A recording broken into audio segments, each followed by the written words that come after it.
بسم اللہ الرحمن الرحیم۔ السلام علیکم ناظرین کرام، خوابوں پہ کسی کا بس نہیں چلتا، خواب کسی قسم کا بھی آ سکتا ہے۔ گزشتہ شب میں نے خواب دیکھا کہ میں اڈیالہ جیل میں ہوں اور عمران خان کے ساتھ بیٹھا ہوں اس کے سیل میں۔ تو میں نے عمران خان سے پوچھا کہ یہ خط آپ نے آرمی چیف کے نام لکھا ہے، اگر نہ لکھتے تو کیا یہ زیادہ بہتر نہیں تھا؟ خط لکھنے کی کیا ضرورت تھی؟ تو مجھ سے انہوں نے پوچھا کیا وہ خط آپ نے پڑھا ہے؟ میں نے کہا کہ نہیں، میں نے پڑھا نہیں، لیکن اتنا میں جانتا ہوں کہ آپ نے اس میں یہ کہا ہے کہ موجودہ پالیسیز کی وجہ سے عوام اور فوج کے درمیان خلیج روز بروز وسیع ہوتی جا رہی ہے۔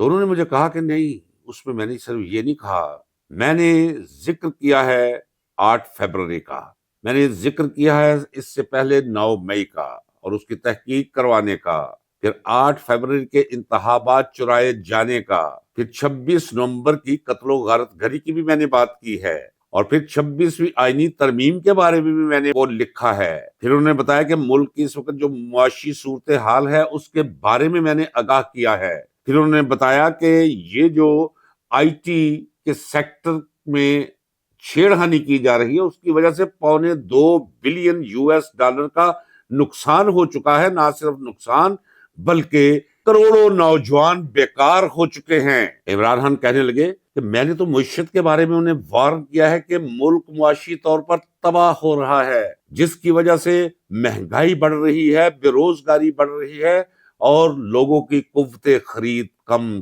تر ہوتی چلی جا رہی ہے۔ میں نے عمران خان سے پوچھا کہ آپ نے یہ خط کیوں لکھا ہے؟ انہوں نے کہا یہ ایک تاریخی دستاویز ہے۔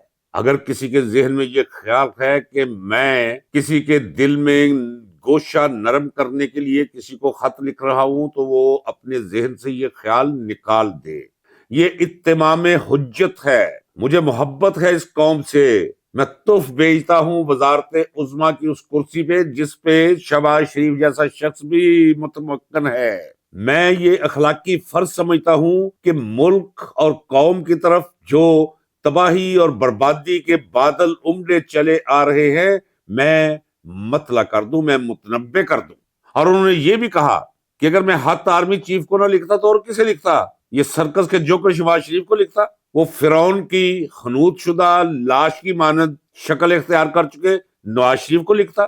میں کیمرے کے سامنے آنے سے پہلے 6.5 گھنٹے منہ پہ لیپ کرنے والی اس نام نہاد وزیر اعلیٰ سے پوچھتا، اسے لکھتا خط؟ یہ تو اس قابل نہیں ہے۔ تو جب میری آنکھ کھلی تو اٹھتے ہی میں نے ٹی وی آن کیا اور جب دیکھا تو رانا ثنا کی ایک منہ چھپر گئی ہوئی تھی، ایک نیچے آئی تھی، منہ سے جھاگ گر رہی تھی کہ یہ دیکھیں جی خط لکھ دیا، وہ دیکھیں جی یہ بغاوت ہے۔ بغاوت تو بغاوت صحیح بھئی، اس ملک کے ہر شہری کو یہ حق حاصل ہے کہ ملک کی اگر تباہی اور بربادی کو عمدے دیکھتی ہے اس کی نظر تو وہ خط لکھے جو اس بربادی کو روک سکتے ہیں۔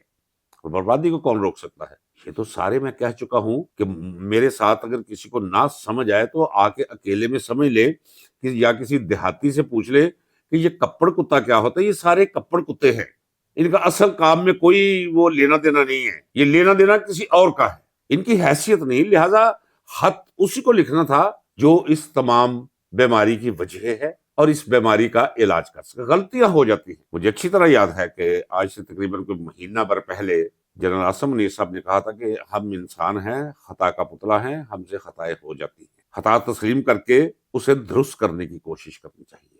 ایک شہری کی حیثیت سے میرا بھی دل کرتا ہے، کیونکہ اس ملک اور اس قوم کے لیے میں نے اپنا لڑکپن اور اپنی جوانی قربان کی ہوئی ہے، اور میرا تو زیادہ حق بنتا ہے کہ اگر میں اس ملک کو ڈوبتا دیکھوں، اس قوم کو افسردہ حال دیکھوں، تو یہ میرا زیادہ حق بنتا ہے کسی بھی دوسرے پاکستانی شہری سے کہ میں پوچھوں وہ منطق تو بتا دے۔ کیا آپ کو علم نہیں کہ یہ نواز شریف کون ہے، یہ شہباز شریف کون ہے، یہ ایاز صادق کون ہے؟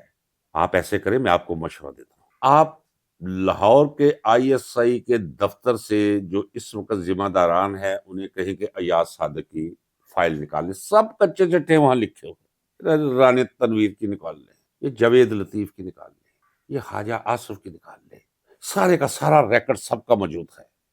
اور نواز شریف کے لوٹ مار کے قصوں سے تو آپ اچھی طرح آگاہ ہیں، ان کی TT سے آگاہ ہیں، ان کی کک بیک سے آگاہ ہیں، ان کے پاناما میں 7 8 9 کمپنیز جو مختلف پردوں میں چل رہی ہے اور بالآخر فائدہ انہیں پہنچا رہی ان سے آپ آگاہ ہے.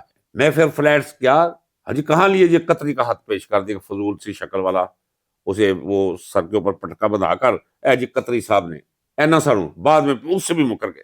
ایون فیلڈ یہ کہاں سے یہ سارا کچھ آیا ہے؟ لنڈن کے اندر جائے دیکھیے سابق وزیر اعظم لنڈن انگلینڈ, وہ بیچارہ جس دن وہاں سے فارغ ہوا ہے, ایک نہیں گنے جا سکتے ہیں, مختلف ممالک میں بھی موجود ہیں, کہ وہ فلیٹ سے اٹھتے پھرتے ہیں. اب ہم نے رہنا کہاں ہے, زندگی کہاں گزارنی. بہت برا کہتی ہے تاریخ اسکندر مرزا کے بارے میں, لیکن اسکندر مرزا کو جو فیلڈ مارشل ایوب خان نے جلا وطن کر دیا تو لوگوں نے دیکھا کہ ڈبل ٹیکر بسوں میں اوپر جاتے ہوئے سفر کرتے ہوئے اور کھمبوں کے نیچے کھڑے ہو کر بس کا انتظار کرتے ہوئے. تو یہ 2 ٹکے کے لوگ گوال منڈی میں ایک دکان جس کے اوپر لکھا ہوا ہے اتفاق فاؤنڈری, چونکہ لوہے کا کام ہے, کرائے کی ایک دکان. یہ اسحاق ڈار قابل احترام ہے باپ, اس کا محنت کش. اور بابا گوال منڈی کے کسی بندے سے پوچھے کہ سائیکلیں کرائے پہ دیا کرتا تھا, بیچارہ وہاں سارا دن بیٹھا رہتا تھا باپ اس کا. اس وقت 8 آنے گھنٹہ کرائے پہ سائیکل جائی تھی, وہ وقت تھا جب سائیکلیں کرائے پہ جایا کرتی تھی, یہ آج سے کچھ 40-50 سال پہلے. تو اس وقت برج خلیفہ سے تھوڑا سا کم تر درجے کی 3 عمارتیں ہیں دبئی کے اندر, وہ اس کی ہے. اب جی پیکا قانون لگ جائے گا جی, آپ ثابت کریں جی اس کی ہے, جا کے پوچھ لینا کس کی ہے, یہ بتائے کس کی ہے. اب اس نے بتانا ہے کس کی. کھربوں روپیہ لوٹ کر لے گئے ہیں, خود اس کا اقرار نامہ موجود ہے کہ جی ہاں میں نواز شریف کے لیے منی لانڈرنگ کیا کرتا تھا.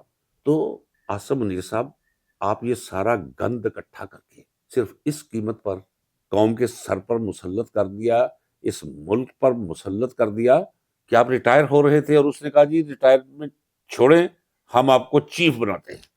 کتنی دیر آپ چیف رہ لیں گے؟ یہ میں بغض اور اناج سے نہیں کہہ رہا, ایک ناسے کی حیثیت سے کہہ رہا ہوں آپ کو, ایک ہمدرد کی حیثیت سے کہہ رہا ہوں آپ کو. آپ کو پتا ہے کہ 3 سال کا تو گزرتے پتہ نہیں چلتا, 3 سال اور بھی لے لیں چلیں. یہ کل کی بات ہے, یہ 10 سال گزر گیا ہے. ایک واقعہ کل میں یاد کر رہا ہوں, 11 سال گزر گیا اس کو, کوئی پتہ نہیں چلتا. دائم اس کی ذات ہے, باقی کوئی قائم نہیں. اتنے ایک چھوٹے سے معاملے میں اتنی بڑی قیمت آپ نے ادا کر دی. 26 نومبر بھی ہو گیا, 8 فروری بھی ہو گیا, کیا کیا آپ نے اپنے دامن میں سمیٹ دیا ہے. چلیے مجھے یہ بتائیے, کیا قمر جاوید باجوہ اس قابل ہے وہ شخص, وہ سڑک پہ نکل سکے, کسی شادی پہ جا سکے, پی سی میں بیٹھ کر چائے پی سکے, بوربن میں بیٹھ کے گپ شپ لگا سکے؟ نہیں. قاضی فائز عیسیٰ تاریخ کے کوڑے دان میں چلا گیا, کچرا دان میں چلا گیا, اور ذرا اسے کہیں سڑک پہ نکل کے تو دکھائے. اس سے بدترین زندگی اور کوئی ہو نہیں سکتی, اس سے بڑا المیہ کسی شخص کے ساتھ کوئی ہو نہیں سکتا کہ اربوں روپیہ پاس ہو. اور اب تو گلوبل ولیج میں ہم رہ رہے ہیں, اربوں روپیہ پاس ہو اور جی چاہے کہیں بیٹھ کر کافی پینے کو قمر جاوید باجوہ کہیں بیٹھ کے کافی نہ پی سکے, قاضی فائز عیسیٰ کہیں بیٹھ کے ریسٹورنٹ میں کھانا نہ کھا سکے. عمران خان نے جو مجھے خواب میں کہا کہ یہ میں نے اتمام حجت کے لیے لکھا ہے, توقع نہیں ہے ان سے, فیصلہ سڑکوں پر ہوگا اور ہم کہیں ہوگا. لیکن میں کہتا چلا رہا ہوں کہ سڑکوں پہ آنے سے پہلے اب کچھ نہ کچھ بدلنا پڑے گا. میرے ناظرین اور میرے سامعین حیران رہتے ہیں کہ اتنے تیقن کے ساتھ آپ کیسے کہہ رہے ہیں. میں کہہ رہا ہوں, میں نہیں کہتا, مجھے کوئی کہتا ہے کہ تو کہہ دے, تو میں کہہ رہا ہوں. تو یہ جو عمران خان نے کہا ہے کہ خیر ہے سڑکوں پہ فیصلہ ہوگا, تو اس لیے کہا ہے کہ وہ لڑنے کے لیے تیار ہے, وہ نہ ڈرتا ہے اور نہ گھبراتا ہے. 8 فروری کو جو کچھ ہوا پاکستان میں سب سے بڑا یوم سیاہ یہ ہے. میں کہوں گا اور دیانتداری سے کہوں گا, اس میں کوئی شک نہیں کہ جس دن پاکستان ٹوٹا تھا, وہ جو صدمے کی کیفیت در و دیوار پہ تاری تھی اور جو مجھ پر تاری تھی, جو میں نے سب کو دیکھا سڑکوں پر, خوفناک منظر تھا جب پتا چلا کہ ڈھاکہ فال 90,000 نے ہتھیار ڈال دیے ہیں. یہ اگر اس سے بڑا واقعہ نہیں 8 فروری کا, تو اس سے چھوٹا واقعہ بھی نہیں. اور 8 فروری کو یوم سیاہ منانے جا رہی ہے P T I. Imran Khan نے کہا ہے کہ اس میں بھرپور طور پہ حصہ لو, مت ڈرو, مت سہمو, نکلو باہر. اس نے پیغام دیا, میں بھی تو بیٹھا ہوا ہوں, اور میں اپنے لیے تو نہیں, میں اس ملک کے لیے اور اس قوم کے لیے. آپ نکلے اس ملک کے لیے, اس قوم کے لیے اور اپنی آئندہ نسلوں کے لیے. یہ کہتے ہیں جی احتجاج نہیں کرنے دیں گے. اور بابا یہ آپ کو آئین اس کا حق دیتا ہے. آرٹیکل 19 پڑھ لیجئے, کچھ بھی نہیں. آئین بالکل اسی طرح ہے جس طرح یہ قصے کہانیاں ہوتی ہیں, کوئی ایسی یہ کوئی سائنس نہیں ہے, کیمسٹری نہیں ہے, فزکس نہیں ہے جو آپ نے پڑھنی ہے. آئین نے جو حق دے دیا ہو اس کے لیے کسی سے اجازت نہیں لینی پڑتی. یہ یاد رکھیے. یہ پی ٹی آئی کے میرے دوست وکلاء ہیں, کسی چیز کو پڑھ لینا اور چیز ہے, لیکن اس کی تشریح اور تعبیر ایک دوسرا حصہ ہے. جہاں سے اصل عقل شروع ہوتی ہے. بھئی آئین نے آپ کو حق دے دیا کہ آپ کسی کو تکلیف مت پہنچائے، جائے جہاں مرضی اسمبلی کرے، جہاں مرضی جا کے دھرنا دے دے، لیکن دھرنا اس طرح دے کہ آنے جانے والے کے راستے میں رکاوٹ پیدا نہ ہو. یہ ضرور ہے. آپ تقریر کریں، آپ تنقید کریں، اس کے لیے ڈپٹی کمشنر سے اجازت کی ضرورت نہیں ہوتی. یہ میں بحیثیت وکیل کانسٹیٹیوشن پڑھ کر اسے سمجھے ہوئے شخص کی حیثیت سے آپ سے کہہ رہا ہوں. اور پھر میں عملی طور پہ جلسے کرتے چلے آ رہے ہیں ہم 73 سے. میں نے جہاں بھی جلسہ کیا میں نے جلسے کا اعلان کیا ہے. کبھی ڈپٹی کمشنر کو میں نے وہ درخواست نہیں دی، درخواست کی ضرورت نہیں. یہ ان کا کام ہے کہ وہ سیکیورٹی میجرمنٹ کا وہ خیال رکھے. کس لیے بیٹھے ہوتے ہیں وہ؟ موج کی زندگی کیسے گزارتے ہیں وہ؟ انہی فرائض اور ذمہ داریوں کی ادائیگی کے لیے انہیں سب کچھ دیا جاتا ہے نا. یہ ان کا کام ہے. 8 فروری کا دن ہر اس شخص کو پکار رہا ہے جس نے اس دن ووٹ دیا اور اس ووٹ کی تقدیس کی بجائے اس کی تذلیل کی گئی. کم از کم اس شخص کو تو گھر میں نہیں بیٹھنا چاہیے جو ووٹ دینے کے لیے نکلا تھا اس دن اور پولنگ بوتھ تک گیا تھا.